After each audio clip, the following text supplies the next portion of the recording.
Pursuant to notice, we meet today to mark up 9 bipartisan measures. Without objection, all members may have 5 days to submit statements or extraneous material on today's business. As members were notified yesterday, we intend to consider today's measures en bloc. The measures are H.R. 2615, the United States Northern Triangle Enhanced Engagement Act, Omar, H.Res, Wagner, Engel, and McCall amendments to that. H.R. 2744, the USAID Branding Modernization Act. H.R. 598, Georgia Support Act. H.R. 2140, the Preventing Child Marriage Act with a Wagner Amendment in the nature of a substitute. H.R. 2023, the Protect European Energy Security Act with an Engel Amendment. H.R. 2046, the Energy Diplomacy Act with a McCall Amendment. House Resolution 129, condemning the government of Saudi Arabia's continued detention and alleged abuse of women's rights activists with an Engel Amendment in the nature of a substitute. House Resolution 372, expressing concern for the United States-Turkey alliance, and the Engel Amendment in the nature of a substitute to House Resolution 345, recognizing widening threats to freedoms of the press and expression around the world, reaffirming the centrality of a free and independent press to the health of democracy, and reaffirming freedom of the press as a priority of the United States. At this time, I recognize myself to speak on today's business. We have 9 good bipartisan bills before us today, and I'm pleased to support every one of them. I want to first mention the United States Northern Triangle Enhanced Engagement Act, which I introduced along with Ranking Member McCall to address the root causes of migration from El Salvador, Guatemala, and Honduras. Mr. McCall and I visited El Salvador in March, just as the Trump administration announced that it was cutting off assistance to the Northern Triangle countries. We saw firsthand the positive impact that U.S. foreign assistance is having in creating much-needed opportunities and stemming violence in those countries. We need to continue to invest in a safer and more prosperous Central America to create more opportunities for the people living there.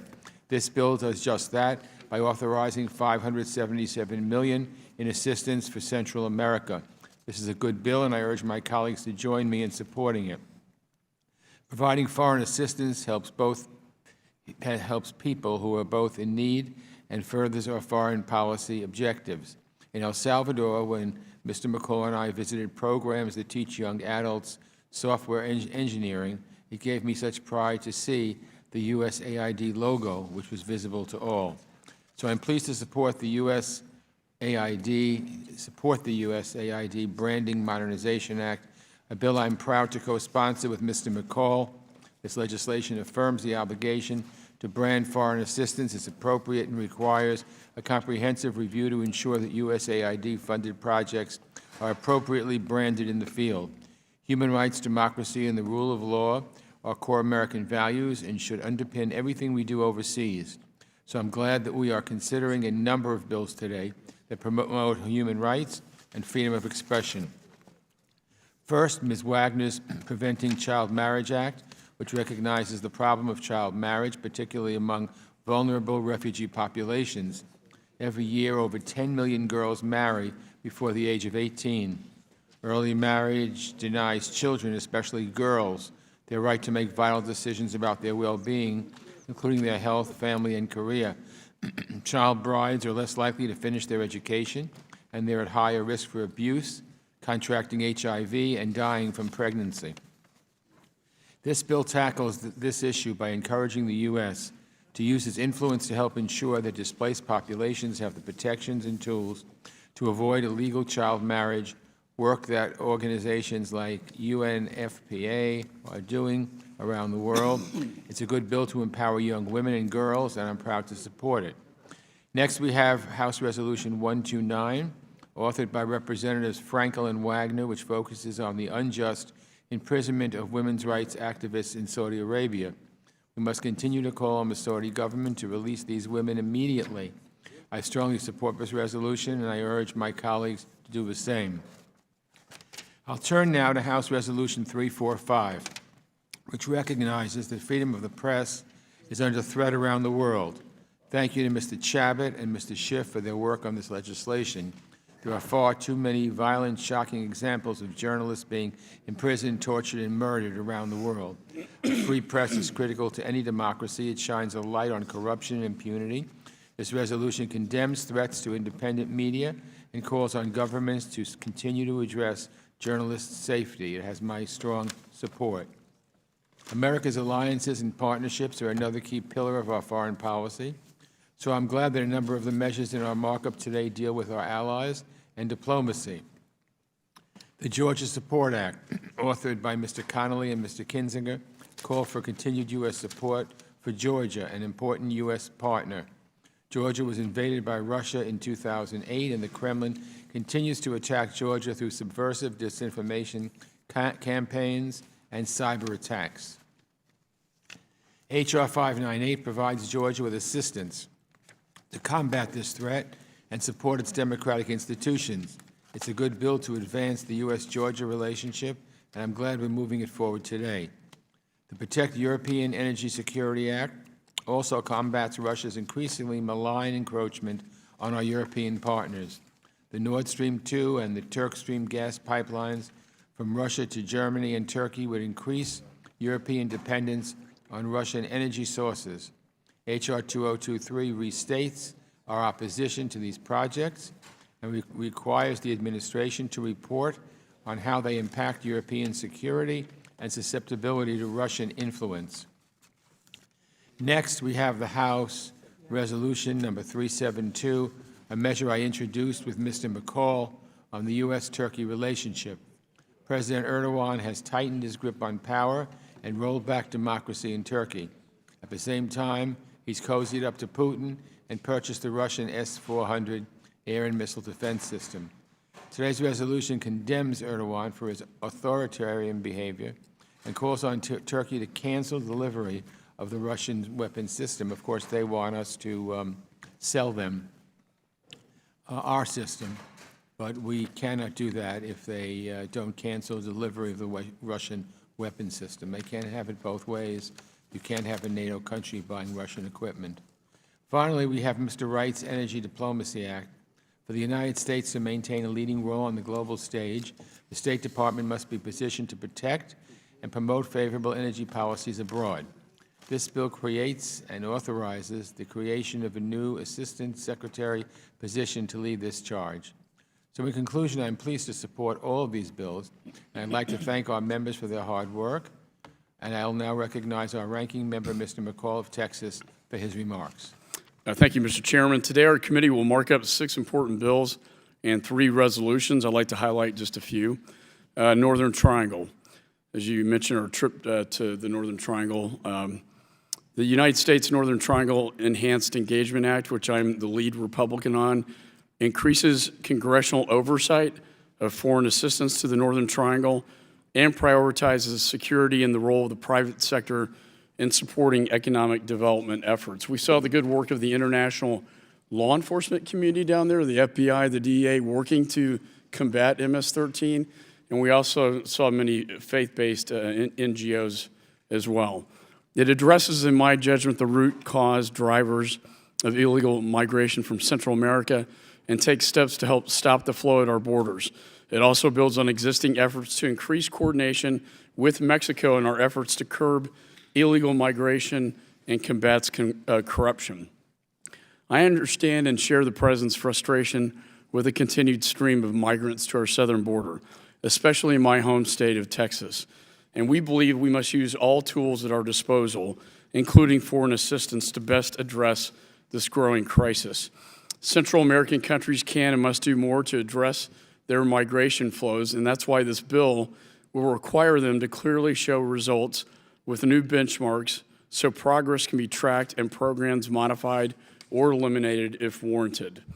On the branding bill, I'm pleased we're considering the USAID Branding Modernization Act. When I talked to Mark Green, he said shockingly that we do not put our United States flag on USAID. I think the branding of our foreign assistance is important, in winning the hearts and minds of people that we are helping, while also pushing back against the influence of China and others as they operate overseas. The USAID Administrator, Mark Green, currently has limited authority to brand humanitarian aid. I believe it's important that the USAID be able to use its insignia, the American flag, and other U.S. agency branding as appropriate in each situation so that the recipients of our aid know that it is coming from the American people. This bill will expand the toolbox of branding capabilities that can be utilized by USAID and authorizes the administrator to use such branding in Food for Peace programs. On child marriage, I want to thank our vice-ranking member, Ms. Wagner, for her bill, the Preventing Child Marriage and Displaced Populations Act, which will require the United Nations to develop a strategy to address the inhumane practice of child marriage in U.S.-administered refugee settlements. I fully support this important legislation. Also, on energy diplomacy, I'd like to thank Mr. Congressman Wright from my home state of Texas, who introduced the Energy Diplomacy Act. This bill ensures the State Department has the leadership and discretion needed to fulfill its statutory responsibilities related to international energy diplomacy. Specifically, the bill replaces the Coordinator for International Energy Affairs with an Assistant Secretary of State for Energy Resources, an elevation requested by the Trump administration in August of 2017. The Assistant Secretary will be responsible for developing and implementing policies to advance U.S. energy interest abroad by managing our relations in petroleum, natural gas, biofuels, renewable energy, nuclear, and other energy resources. Further, it requires state to use diplomacy to support the development of U.S. energy resources to bolster our energy security, grow our economy, and support our allies.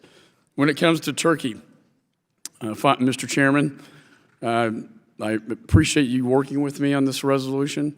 I'm the lead Republican on it. That expresses our concern for the U.S.-Turkey partnership and NATO alliance. This resolution states that the House fully supports the U.S. offer to sell Turkey our Patriot system and condemns Turkey's decision to acquire the Russian S-400 air and missile defense system. The time has come to put Turkey on notice that if they acquire the S-400 system, Congress will no longer support Turkey's participation in the F-35 program. We want to see Turkey have a course correction and make the better choice. And as you stated, Mr. Chairman, as a NATO ally who was brought into the NATO alliance that was built upon the premise of aligning against the Soviet Union, it seems incomprehensible to me that Turkey, a NATO ally, would buy a Russian S-400 system.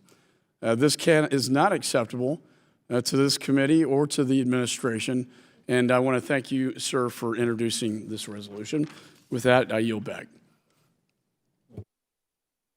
Thank you, Mr. McCall. I agree with your sentiments about Turkey wholeheartedly. Thank you for making them. Any other member seeking recognition? I think was Mrs. H.Res? Yes. Okay. Yes, on my amendment. Yes. Okay. Thank you, Chairman Engel and Ranking Member McCall, for their partisan cooperation to make this markup possible.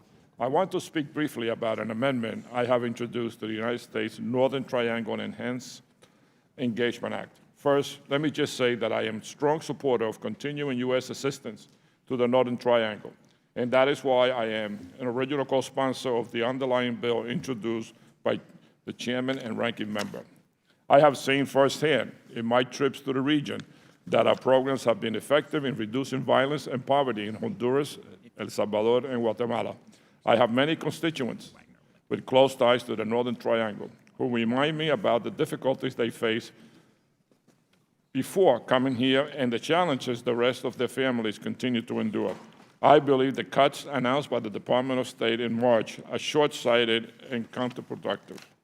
Implementing these cuts would do great harm in these countries while undermining our economic and security interests. That said, I do believe that we need to always be looking for ways to improve our foreign assistance program. I have long felt that we need to maximize the proportion of our funding that actually reaches the people of these countries. My amendment will ask the Secretary of State to report how much of our assistance is spent in country versus outside the target countries. It would also urge the Secretary of State to prioritize programs and activities that will be implemented within the target countries rather than externally by foreign organizations. It is crucial that our assistance builds local capacity and strengthens local institutions. I believe this amendment will help to ensure that the citizens and local leaders in Honduras, Guatemala, and El Salvador are the true leaders in the country's development, and I urge my members to support it. Thank you, and I yield back. Thank you, Mr. H.Res. Mr. Chapman, did you want to?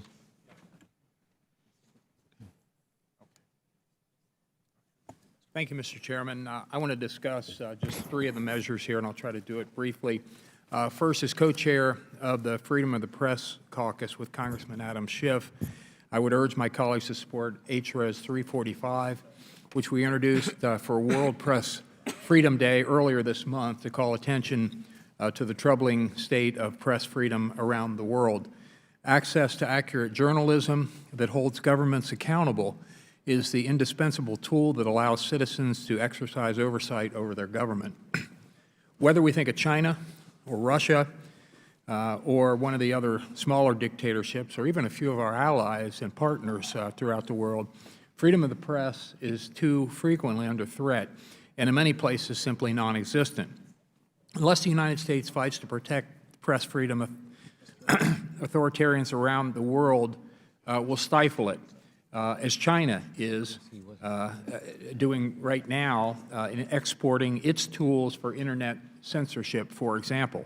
Our founding fathers were right to provide us with strong protections for the press in the First Amendment, and I'm glad to live in America where we still have a press to keep us honest, even though they are capable of sometimes reporting on occasion what some would call fake news.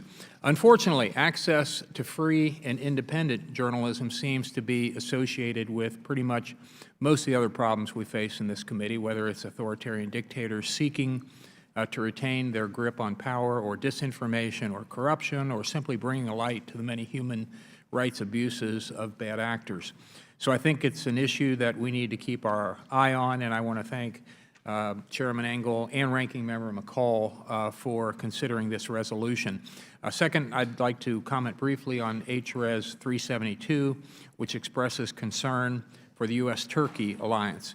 As co-chair of the Turkey caucus, along with my good friend Joe Wilson, as well as my friends on the other side of the aisle, Jerry Connolly and Steve Cohen, I really hoped that this would not come to this.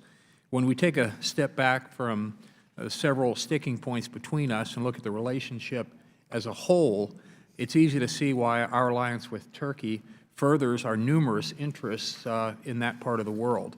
Unfortunately, Turkey's impending purchase of the S-400 anti-aircraft system from Russia is very damaging for the relationship, and I hope they understand our position in this matter and why we think that this weapons sale is so totally unacceptable. I hope that President Erdogan ultimately makes the right choice and that the Trump administration works with Turkey to get them Patriot missiles to provide for their air defense needs. And finally, I want to thank Mr. Connolly and Mr. Kinzinger for their work on the Georgia Support Act. As a co-sponsor of this important legislation, I just want to say that Georgia is an important and valued partner that shares our values and is eager to cooperate with the U.S. and the West. Russia poses a serious challenge to all of us, but especially Georgia, not to mention that Vladimir Putin still illegally occupies Abkhazia and South Ossetia.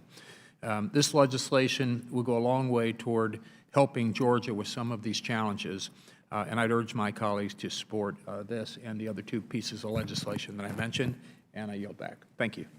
Thank you, Mr. Chapman. Mr. Connolly.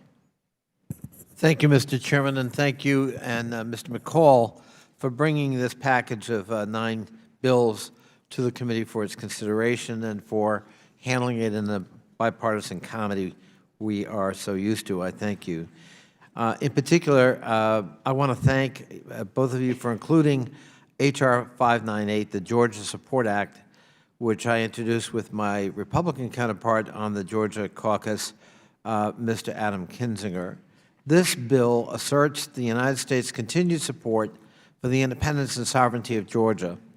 It supports Georgia's continued democratic development, including free and fair elections, and reaffirms U.S. opposition to Russian aggression in the region. In Georgia's occupied regions of South Ossetia and Abkhazia, Russia has fomented unrest, aided separatist movements, and committed serious human rights abuses, including ongoing detentions and killings. Russian forces continue to harass civilian communities all along the administrative boundary line and impede the right of return of internally displaced persons within their own country.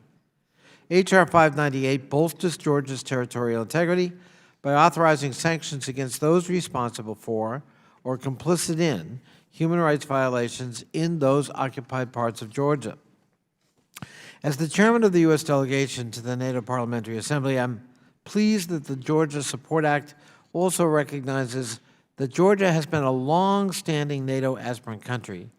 I've traveled to Georgia 3 times in as many years, including for the spring meeting of NATO's Parliamentary Assembly, and believe Georgia is a key partner for NATO security, and Georgia has had troops in Afghanistan side by side with those of our own.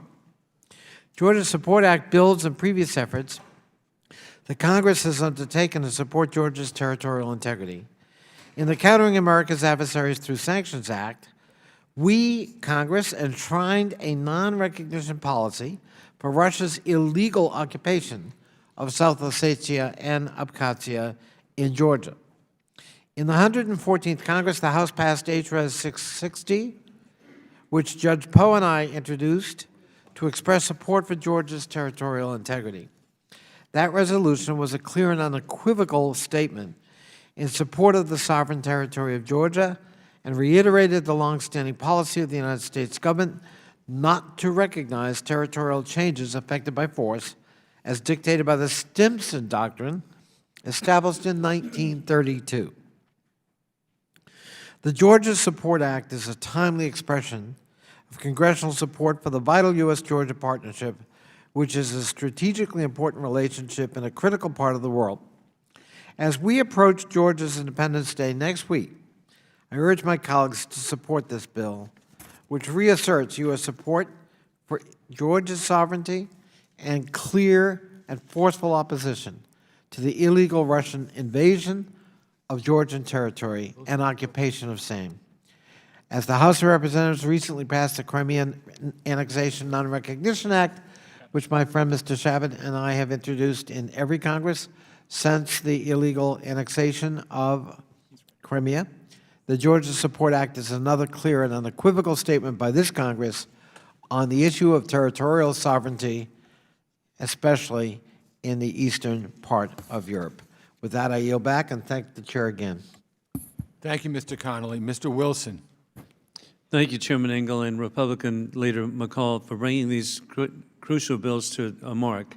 Each one of the bills is a testament to this committee's long tradition of tackling some of the world's thorniest issues and challenges with bipartisan cooperation.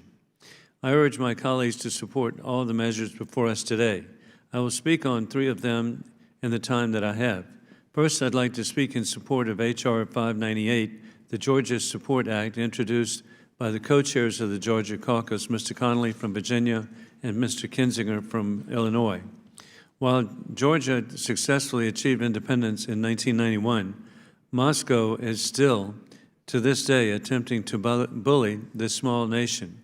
In 2008, Russian troops invaded the country, seizing nearly 1/3 of Georgia's territory, which they still occupy today. The Georgia Support Act is to help our friends in Georgia repel ongoing Russian aggression by bolstering their defenses as well as their cybersecurity and capabilities to combat Russian disinformation campaigns. Importantly, this bill sanctions Russian perpetrators of human rights violations in the occupied regions of Georgia. This is a comprehensive bill that will send a direct message to the Kremlin. We will always stand side by side with Georgia in defense of its territorial integrity and God-given rights and freedoms. Unfortunately, Vladimir Putin would like to see all of the liberated former Soviet states return to Moscow's orbit. He attempts to exert his control over these nations through energy blackmail. That's why I strongly support my colleagues to support H.R. 2023, Protect European Energy Security Act, introduced by Mr. Heck of Washington. This bill makes it clear that Congress opposes Nord Stream 2 pipeline and other energy schemes of Russia and Northern Europe that seek to make our European allies further beholden to Moscow's energy resources. As co-chair of the European Union Caucus, along with my colleague, Mr. Meeks of New York, I believe there is no greater challenge to European security today than energy security and Russia's ongoing blackmail. I'd also like to express my support for House Resolution 129, which highlights Saudi Arabia's troubling detention and persecution of women's rights activists and urging Riyadh to immediately and unconditionally release these advocates and other political prisoners. Just last week, we marked the one-year anniversary of Aziza al-Yusuf's detention by Saudi authorities. Aziza is a mother of 5, grandmother of 8, and a legal U.S. permanent resident. She was arrested, tortured, and is facing trial for advocating for basic human rights. These kinds of arrests fly in the face of Saudi Arabia's stated social reform goals as part of Vision 2030. Persecution of human rights defenders anywhere is reprehensible, and I thank Representative Frankel for her leadership on this issue.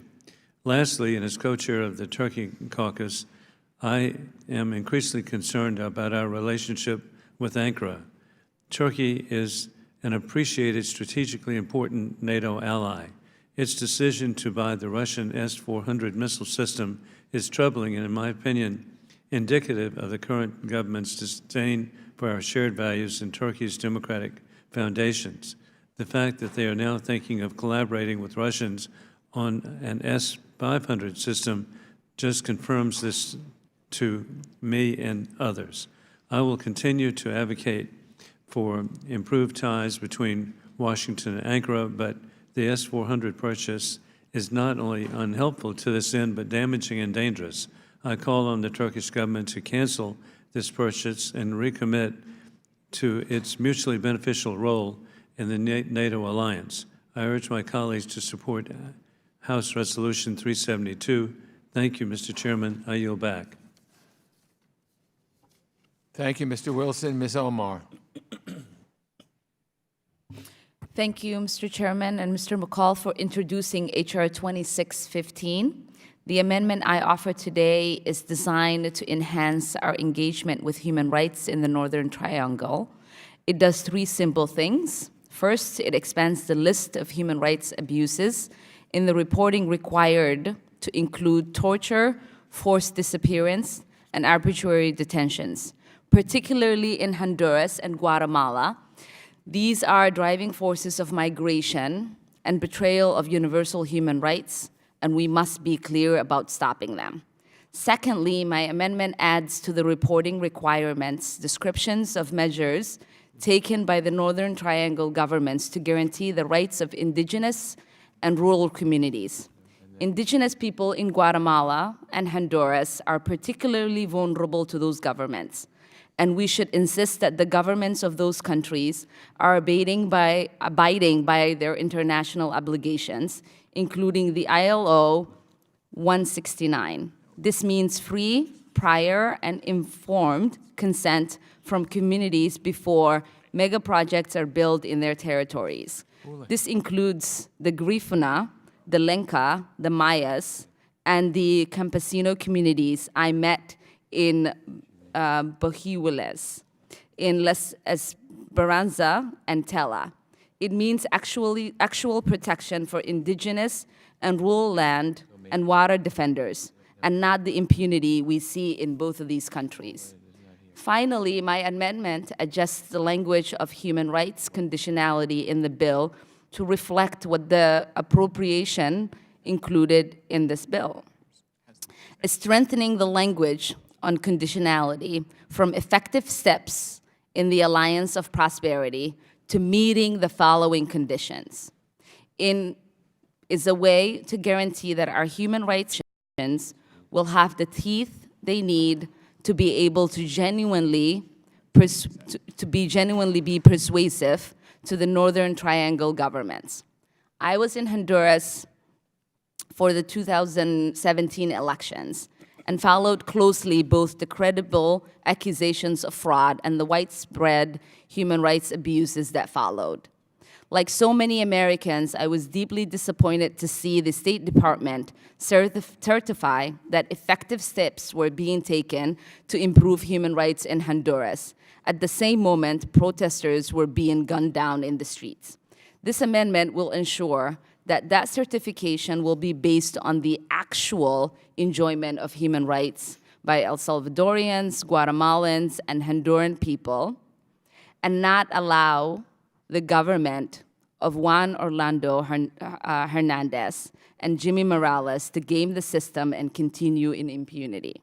I also want to add that this committee needs to take a closer look at the role state violence is playing in the exodus from Guatemala, and especially in Honduras. I'm very pleased that this bill takes that seriously, and I'm happy to support it. I also think we need to go one step farther, and as an original co-sponsor of H.R. 1945, the Berta Carters Human Rights in Honduras Act, I would strongly encourage this committee to bring that bill up for markup.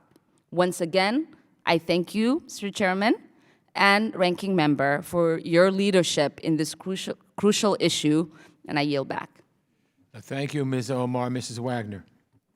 Mr. Chairman, I would like to thank you and Ranking Member McCall for working with me on H.R. 2140, the Preventing Child Marriage in Displaced Populations Act, and my amendment to combat violence against women and children in Central America. Last week, in our capacities as co-chairs of the Central America Caucus, Representative Norma Torres and I introduced H.R. 2836, the bipartisan Central American Women and Children Protection Act. My amendment incorporates this legislation into today's Central America Engagement Bill. Central America sadly ranks high among regions of the world for femicide. El Salvador and Honduras are among the top 3 countries in the world with the highest child homicide rates. Northern Triangle governments allow impunity for perpetrators of violence, with less than 10% of reported cases resulting in conviction. In April, I visited Guatemala and met women and young girls who told me their deeply personal stories of sexual and domestic violence.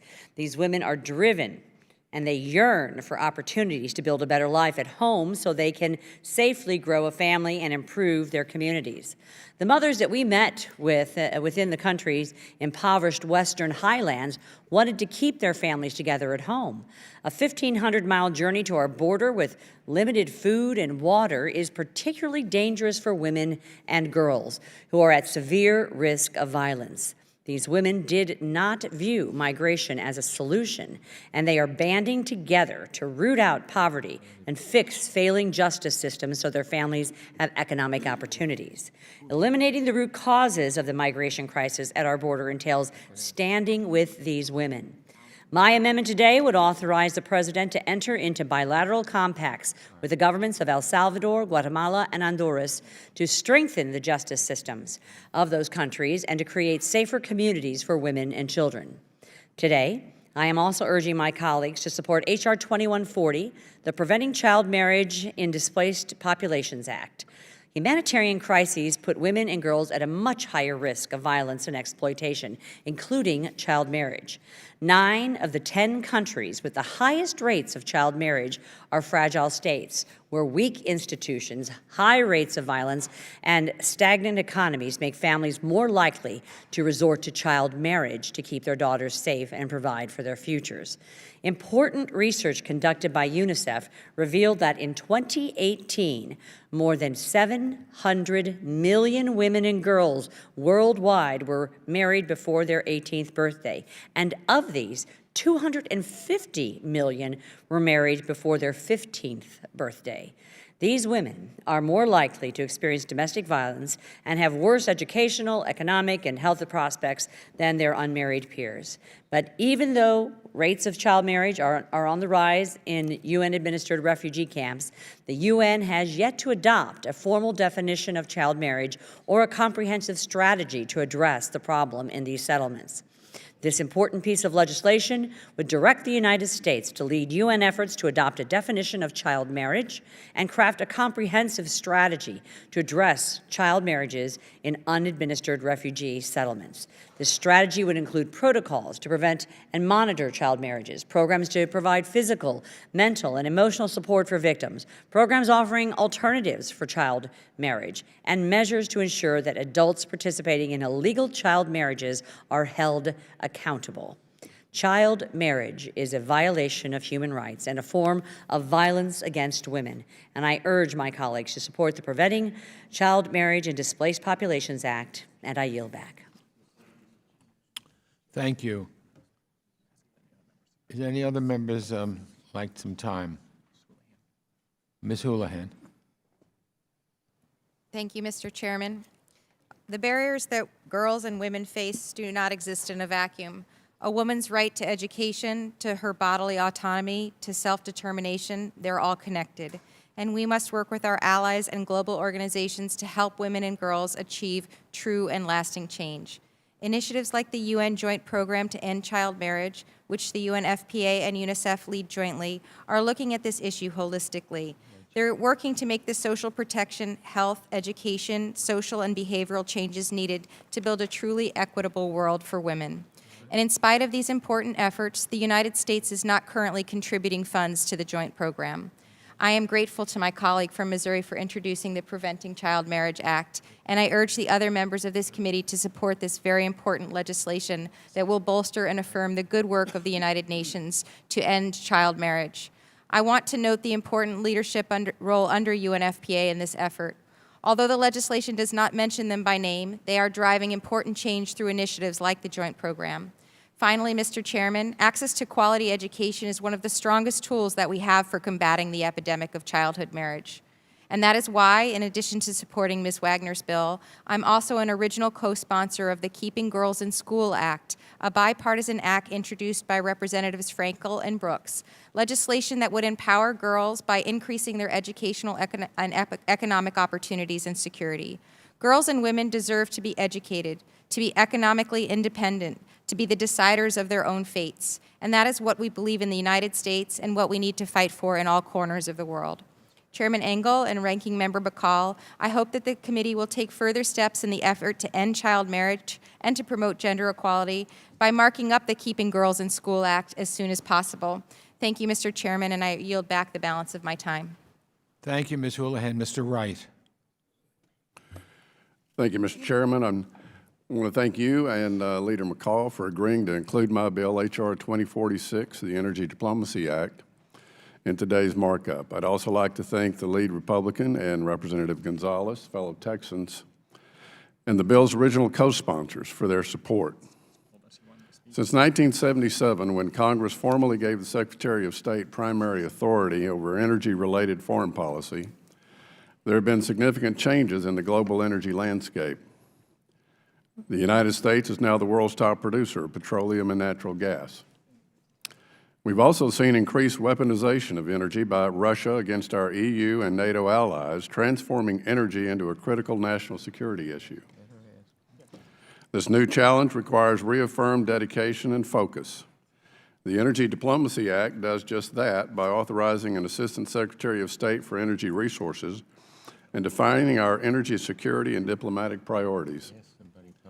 My bill will ensure the State Department has adequate personnel to carry out its mandate and protect and advance the energy security interests of the United States, as well as those of our allies abroad. Finally, this bill advances U.S. energy exports by instructing our diplomats to work in tandem with U.S. energy companies operating abroad. Combating Russia's malign influence in Europe has been at the forefront of the committee's agenda this year, and I firmly believe pushing back on their energy dominance in Europe must be part of our strategy. Thank you again, Chairman and Ranking Member, for including my bill today. I urge my colleagues to support this bill as part of the en bloc and yield back the balance of my time. Thank you very much. Mr. Allred? No? Okay, Mr. Sherman. Thank you, Mr. Chairman, and thank you for the bipartisan and collegiality that this committee's been run with that has led to not only excellent bills, but bills that I think have unanimous support. As to the Northern Triangle bill, it is ripping our country apart to deal with the refugees from Central America. There is no better investment we can make in American unity than to allow people in the Northern Triangle countries to live where they want to live, which is their own country, in peace, security, and prosperity. As to the USAID branding bill, it is so important that we not only aid countries, but that we make sure they know this is a gift from the American people. We've often called this the flag on the bag requirement or objective when we send bags of food.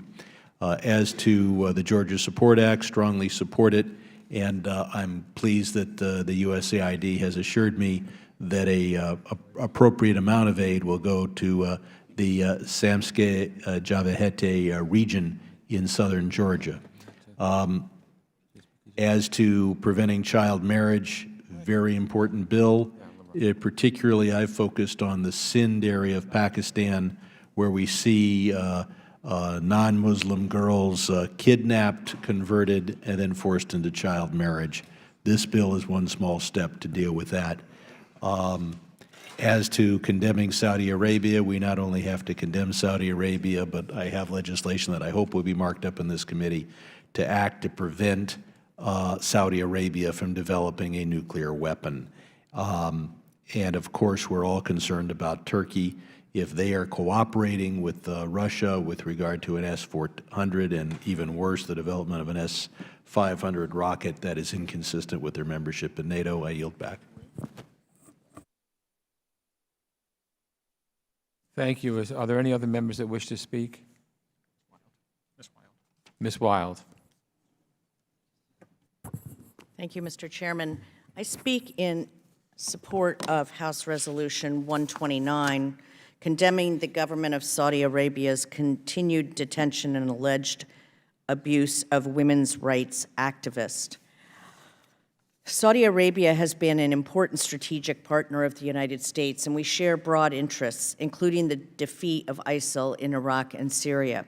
But as much as our interests align, those interests are diluted by a divergence concerning women's rights. I wanted to give Saudi leadership the benefit of the doubt when we were told that there would be great social reform, especially with respect to women's rights. I wanted to give Saudi Arabia the benefit of the doubt when women finally got the right to drive. But the disparate impact of Saudi Arabia's male guardianship system, which requires women to obtain permission of their male guardians in health care, employment, and travel decisions, is still felt to this day. The imprisonment of women's rights advocates and the unwarranted psychological and physical abuse is even more upsetting. It has become clear that Saudi leadership largely seeks to maintain the status quo. That is unacceptable. We cannot just hold our adversaries accountable for humanitarian abuses. We must also demand accountability of our strategic partners. This resolution is an important reaffirmation that human rights and democracy are bedrocks of United States foreign policy, and that it necessarily requires advancing the rights and empowerment of women and girls. For as long as I have the privilege of serving in Congress, I will continue to reaffirm those bedrock principles. I urge a yes vote on this resolution. Thank you, Mr. Chairman. I yield back. Thank you. Mr. Phillips. Thank you, Chairman Engel and Ranking Member McCall, and all my colleagues for this very important slate of bills and resolutions. I wish the news media would be as interested in this kind of work instead of focused on the distractions and divisions in this country. And I just wanted to do a special shout out to Ranking Member McCall for H.R. 2744, probably the smallest bill in this package, but an important one because despite our imperfections, the United States of America does a lot of good around the world. And I like the fact that now USAID can express that to the beneficiaries and to people in the world who are not as familiar with our good work as I wish they were, and prospectively hope they will be. So my salutations and gratitude, and I yield back. Thank you. Mr. Berra. Thank you, Mr. Chairman. I speak in support of Ms. Wagner's bill, H.R. 2140, which advances the fight against child marriage at the United Nations. But I do remain disappointed that the U.S. currently doesn't contribute to the UN's joint program to end child marriage, especially due to the bipartisan support reflected by this measure. This bill highlights the great work of the UN, in particular UNICEF and UNHCR, but I would also note that UNFPA is working alongside UNICEF and UNHCR in refugee settings to prevent child marriage. UNFPA is meeting the unique health needs, legal and psychological needs of child brides and young mothers. I had the chance to see firsthand when I visited the Zatari refugee camp in Jordan, where you have tens of thousands of Syrian refugees. You see UNFPA working alongside UNICEF, running a comprehensive women's health center that started with U.S. funding. They've delivered more than 10,000 babies without a single maternal death, an incredible achievement by any measure. Zatari is home to tens of thousands of Syrian refugees. Syria is an enduring problem that the United States is still grappling with, as our full committee hearing showed this morning. The UNFPA study referenced in today's bill showed that child marriage among displaced Syrians is 4 times higher than what it was before the crisis broke out in 2011. So this health center also delivers counseling, legal referrals, and psychological care to the girls who were in child and forced marriages. Child marriage often marks the end of a girl's education and the beginning of their life as a mom before she's physically or mentally ready. I was also glad to see the UN's focus on child marriage prevention. In Zatari, the UN supports schooling, but also programs for young people in art, sports, cooking, computer skills, and language. So I'm happy to see support for the UN joint program on child marriage mentioned in this bill. It's important that the U.S. support the UN and their NGO partners working on these issues. And I want to emphasize that we shouldn't be pulling funding from the very agencies serving women and girls, namely UNFPA. We should stand proudly with all our UN partners who do this work every day. And with that, Mr. Chairman, I yield back. Thank you very much. Are there any other members seeking recognition? Okay, hearing no further requests for recognition, then, without objection, the committee will proceed to consider the noticed items en bloc. Without objection, each measure is considered as read, and without objection, the amendments to each are considered as read and are agreed to. Without objection, the question occurs on the measures en bloc as amended. All those in favor say aye. Aye. Aye. All those opposed, no. In the opinion of the chair, the ayes have it. The measures considered en bloc are agreed to, and without objection, each measure in the en bloc is ordered favorably reported as amended, and each amendment to each bill shall be reported as a single amendment in the nature of a substitute.